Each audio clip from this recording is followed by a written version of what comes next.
Who can forget the infamous beef with Rass Kass in the game? Nobody even know like what started this beef. Like, man, it just came out of nowhere that Rass would take the first approach. Normally it's always Game that would set some off with somebody. But no, this was really Rass. Rass set this thing into motion. So that was a shock to me. And it was just on. So I'm like, man, Rass put this thing in motion. Was he sticking up for Jo? Like, what was the major issue with Rass with Game to make him make the song Caution? Because when Caution came out, it was like it was on. You know, he came right out and it was on. When Rass went in, he went in on him. So, with this being said, everybody was shocked and awe and like, what's going on with Rass? This was at the height of Game's career. Like, he was the man. Game was the best rapper in the world, like one of the tops.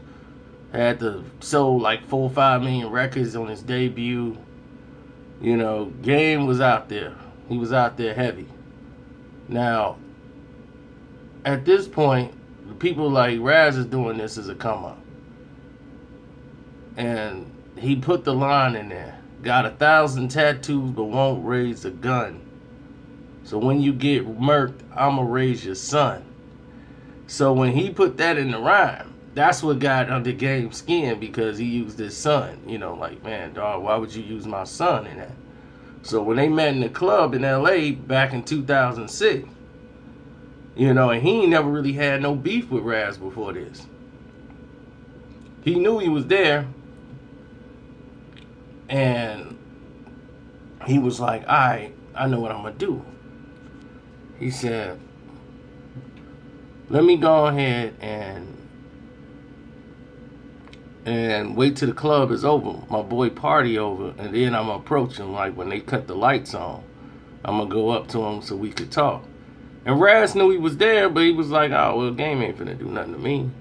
And it's just Rass and his homie. So when it was over, he comes up to him. Game come up there, and Game got he went and got all his dudes first. Like, yo, we gotta move. Like, make sure, he don't leave. Like stay by the doors. So they went over there and kind of, surrounded him. And he was like, yo, man, so what's up, man, with this freestyle, man? He's like, man, ain't nothing, man. But you know what? Hey, man, it's whatever. I'm Rass Kass, man. If you feel a certain type of way, pow! He just stole on Rass Kass. In the club. Rass was ticked off. Rass went out there, tried to grab him. Dudes was reaching in, grabbing people and all this stuff. And then they was like, hey, security over there trying to break it up. Because they saw 30 people over there. They didn't know if it was a conversation or what. They trying to get everybody out. So Game basically stuck him, stole off of him, and ran. So Rass is ticked. Rass is like, look, man, I'm still ready to fight. Like, what's up? Come on, let's fight. He came over there. Let's go. I'm ready to fight. Don't run. We can do this in the streets. Let's fight. And Game went to his car and pulled off. And different accounts of the story happened. Rass was like, man, he hit me, sucker punched me. All 30 of them dudes jumped on me. I still don't have a scratch on me. I still got my chain. I still got my all-white sweater on. Nothing happened. These dudes ain't did nothing. His fight game, physically, on the mic, he don't want to see me. So, that was that altercation. Mr. Soul on Ice decided now it was time to go to war with Game. And then that's when he started dropping song after song, dissing the Game. And years went by. Because Game was like, man, this dude here, forget him. And the album was coming out, Doctor's Advocate, and that's what Rass like. I guess this is the only way, dude need to sell some records or something, is to start something with me like this. But Game didn't really jump on that. James was like, I ain't really, who was Rass Kass for me to be wasting my time. Then in 2011, here we go again in a nightclub. Because at this time, Game got problems with 40 Glock.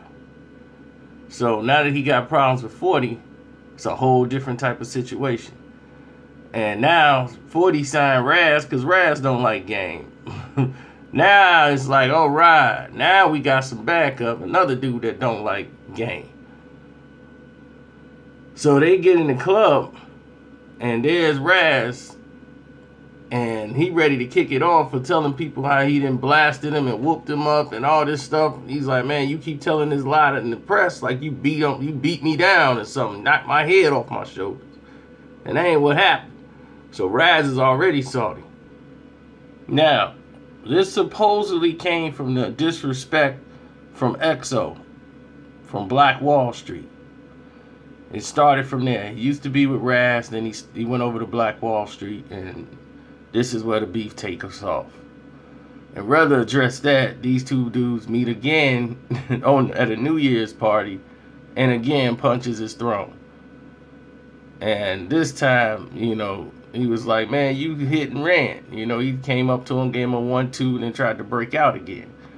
So they wasn't finna let it happen this time and let it ride. So that's when he went up to the car, kicking the car, like, come on, man, let's fight. And then he was like, man, he broke out again, man. And then Game once again was like, dude, this dude's retarded. I gave this dude the beat down, gave him the 1-2. He went down again just like last time. First round knockout. So after all of this was done, the beef, I guess, still got resolved. They just never really see each other. But that was it, man. That's this whole beef, man. It's crazy. Nobody addressed the situation of the beef. They all get into something other than. It's like, get to what the beef is really about, and then squash that. But I guess that's just industry, man. People just go all out and do whatever they want whenever they feel like it, and make it bigger, and other people get hurt. They don't care. Until somebody gets hurt. Then they like, man, maybe we should have sat down. Because this was silly. This whole thing here was really dumb. Alright, I'm out.